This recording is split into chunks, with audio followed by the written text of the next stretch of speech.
নমস্কার। নতুন একটি ভিডিওতে আপনাদের সবাইকে স্বাগত। আমাদের রাজ্যের অনেক পরিযায়ী শ্রমিক কর্মসূত্রে রাজ্যের বাইরে থাকেন। তো এই সময়ে অনেকের এসআইআর এ হিয়ারিংয়ের নোটিশ এসছে বা আসতে চলেছে। তাদের কি হিয়ারিংয়ে উপস্থিত হতে হবে না অন্য কিছু করতে হবে সেটার পরিকল্পনা নির্বাচন কমিশন গ্রহণ করেছে। তো কী সেই পরিকল্পনা গ্রহণ করা হয়েছে নির্বাচন কমিশনের পক্ষ থেকে? তো চলুন দেখে নেওয়া যাক। দেখুন, আনন্দবাজারের খবর এটা। কবে পাবলিশ হয়েছে? ৭ই জানুয়ারিতে পাবলিশ হয়েছে। কি বলা হচ্ছে তাতে? শুনানিতে আসতে হবে না ভিন রাজ্যে থাকা ভোটারদের।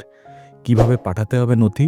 নতুন পরিকল্পনা কমিশন, অর্থাৎ কমিশন নতুন একটা পরিকল্পনা গ্রহণ করেছে। কি সেই পরিকল্পনা? চলুন সেটা দেখে নেওয়া যাক। দেখুন কি বলেছে? পরিযায়ী শ্রমিকসহ রাজ্যের বাইরে থাকা ব্যক্তিদের শুনানিতে আসতে হবে না। তাদের জন্য পোর্টাল বা হোয়াটসঅ্যাপ নাম্বার চালু করার পরিকল্পনা নিয়েছে নির্বাচন কমিশন।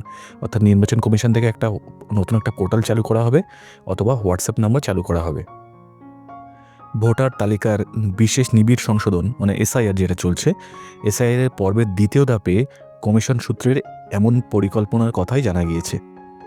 কমিশন সূত্রের খবর, বাইরের রাজ্যে থাকা ব্যক্তিদের শুনানির জন্য নোটিশ দেওয়া হলে নথি নিয়ে হাজিরার প্রয়োজন নেই। অর্থাৎ আমাদের যে পরিযায়ী ভাইয়েরা বোনেরা রাজ্যের বাইরে আছেন কর্মসূত্রে, তাদের কিন্তু এই হিয়ারিংয়ে আসতে হবে না। একটি পোর্টাল চালু করা হবে, সেই পোর্টালে লগ ইন করে নথি আপলোড করলেই হবে। ওই পোর্টালে আপনাদের যে প্রয়োজনীয় যেই নথিগুলো চাইবে সেই নথিগুলো আপলোড করতে হবে, অথবা বিএলওর হোয়াটসঅ্যাপ নম্বরের নথি পাঠালেও তা গৃহীত হবে।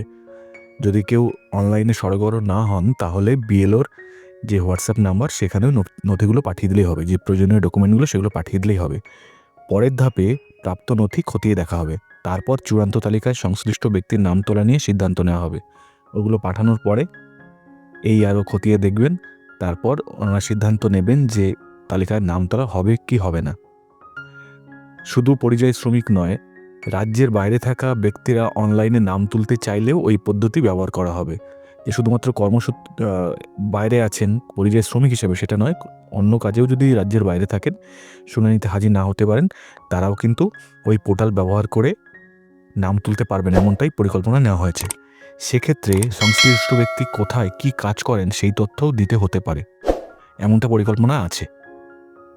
কাদের শুনানি কেন্দ্রে যেতে হবে তা নিয়েও স্পষ্ট নির্দেশ রয়েছে। বুথ লেভেল অফিসাররা মানে বিএলওরা ওই সব ভোটারকে শুনানি কেন্দ্রে যেতে বাধ্য করতে পারবেন না। এই যে পরিযায়ী শ্রমিক যারা আছেন যে আপনাদেরকে আসতেই হবে, এরকমটা বাধ্য কিন্তু বিএলও করতে পারবেন না। এরপরে যদি কোনো বিএলও ভোটারদের যেতে বাধ্য করেন অথবা দাবি করেন কমিশনের লিখিত নির্দেশ নেই বা এই নিয়ে রাজনীতি করেন, তবে সেই বিএলওর বিরুদ্ধে পদক্ষেপ করা হবে। ভুল বার্তা দেওয়ার জন্য তাদের বিরুদ্ধে এফআইআরও করা হতে পারে। অর্থাৎ পরিযায়ী শ্রমিক যারা রয়েছে তাদের কিন্তু কোনো মতেই বাধ্য করা যাবে না আসতে। তারা যদি নিজেরা আসতে চান তো আসতে পারেন, কিন্তু তাদেরকে বাধ্য করা যাবে না। আর তারা আসবেনই বা কেন? যেহেতু পোর্টাল চালু হয়ে যাচ্ছে, সেখানে তারা আপলোড করে দিতে পারবেন অথবা হোয়াটসঅ্যাপেও পাঠিয়ে দিতে পারবেন। আর কী খবর আছে একটু দেখে নেওয়া যাক। প্রসঙ্গত, এর আগে এসআইআর এর শুনানি পর্বে বিদেশে থাকা ব্যক্তিদের, যারা পড়াশোনা বা কর্মসূত্রে বিদেশে রয়েছেন, তাদের জন্য নির্বাচন কমিশন গুরুত্বপূর্ণ পদক্ষেপ গ্রহণ করেছিল। কি বলা হয়েছিল? জানানো হয়েছিল, শুনানি পর্বের ক্ষেত্রে অনাবাসী কোনো ভারতীয়কে নোটিশ পাঠানো হলে, অনাবাসী মানে ভারতীয় কিন্তু সেটা এখন বিদেশে কোথাও আছেন, তিনি সেই দেশে অবস্থিত ভারতীয় দূতাবাসে গিয়ে নিজের পাসপোর্ট ও ভিসা সংক্রান্ত তথ্য জমা দিলে সমস্যার সমাধান হয়ে যাবে। এটা আগের ডিসিশন নেওয়া ছিল শুধুমাত্র কাদের জন্য? যারা দেশের বাইরে আছেন। এখন রাজ্যের বাইরে যারা থাকবেন বা আছেন, তাদের জন্য কিন্তু নতুন একটা পোর্টাল চালু হতে চলেছে, অথবা বিএলওর হোয়াটসঅ্যাপ নাম্বারেও আপনারা পাঠিয়ে দিতে পারবেন। তাহলে এই ছিল আজকের খবর।